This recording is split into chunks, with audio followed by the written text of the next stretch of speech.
A'udzu billahi minasyaitonir rajim. Bismillahirrahmanirrahim. Makan ikan bersama Sultan, ditemani mangga dan juga rambutan. Menyembunyikan kesulitan, termasuk menjaga persahabatan. Assalamualaikum warahmatullahi wabarakatuh. Alhamdulillah, wassalatu wassalamu ala rasulillah wa ala alihi wa mawalah, amma ba'du. Sahabat-sahabatku yang dirahmati Allah Subhanahu wa Ta'ala, mungkin kita pernah hidup dalam sebuah kesulitan. Mau melakukan sesuatu kok susah, ingin mendapatkan sesuatu kok angel, mau nikah kok banyak rintangan, mau nyari kerjaan banyak banget hal-hal yang harus dilewati. Ini semua adalah sesuatu yang menurut kita adalah kesulitan.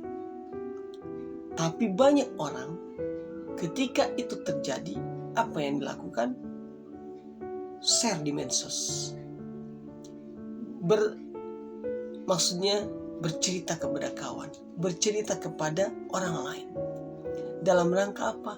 Supaya dibantu, supaya ada penyelesaian, supaya orang lain iba. Nah, teman-teman yang dirahmati Allah Subhanahu wa Ta'ala, Imam Ibnu Al-Jauzi rahimahullah ta'ala berkata bahwa menyembunyikan kesulitan itu termasuk menutupi rahasia, dan mengungkapkan rahasia kita atau kesulitan kita itu akan membuat musuh kita senang dan sahabat kita bersedih. Oleh karenanya, sebagaimana dipantun di awal, bahwa menyembunyikan kesulitan itu termasuk menjaga persahabatan. Kok bisa begitu?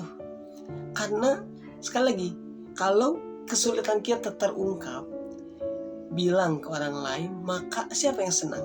Musuh kita. Orang yang gak benci dengan kita, ketika melihat kita terpuruk, kita jatuh, dia senang. Atau kalau bahasanya, syukurin deh, begitu kali yang ngomongnya. Dan rasain loh. Nah, itu kalau orang lain, musuh kita yang tahu tentang kesulitan kita. Tapi beda dengan sahabat kita. Kalau misalkan kita tahu teman kita sedang dirundung kesusahan, sedang berduka cita, apa yang kita rasakan, maka sebagai sahabat kita akan bersedih. Kita akan berdoa, bagaimana caranya supaya membantu. Kan begitu. Nah, teman-temanku yang dirahmati Allah Subhanahu wa Ta'ala, dulu para sahabat mencontohkan bagaimana ketika seseorang sedang dalam kesulitan. Masih ingat tentang hijrahnya para muhajirin dari Mekah pindah ke Madinah? Gak boleh bawa apa-apa, gak boleh bawa harta, harus ditinggalkan hartanya di sana. Maka mereka semua para sahabat hijrah ke Madinah tanpa membawa apa-apa. Dan apa yang dilakukan oleh para sahabat Ansor yang tinggal di Madinah? Mereka antusias untuk membantu meringankan kesulitan sahabat-sahabatnya. Bahkan kalau dalam Al-Quran, mereka rela mengorbankan apa saja buat sahabatnya ini, meskipun mereka membutuhkannya. Dan Allah sampai beberapa kali mengungkapkan atau menyampaikan ayat yang berbunyi, wa may yuqashuha nafsihi faulaika humul muflihun. Barang siapa yang diselamatkan dari kekikiran dirinya, itulah orang-orang yang beruntung. Maka teman-teman yang dirahmati Allah Subhanahu wa Ta'ala, kalau kita yang sulit, ojo di show up, jangan sampai dibeberkan. Dan tetapi kalau kita orang yang sedang memiliki apa-apa, maka kita berlaku sebagaimana para sahabat Ansor, membantu orang lain yang kesulitan. Tapi ketika kita yang sulit, jangan diungkap, dipendam. Dan ini yang disampaikan oleh Imam Syafi'i rahimahullah ta'ala, kehebatan seseorang itu terletak dengan 3 kategori. Maksudnya bisa dilihat dari 3 kategori. Apa yang disampaikan beliau? Pertama, kemampuan ia menyembunyikan kemiskinannya, sehingga orang mengira bahwa dia hidupnya itu berkecukupan. Yang kedua, kemampuan dia menyembunyikan kemarahan, sehingga orang mengira bahwa ia itu ridho. Dan yang ketiga, kemampuan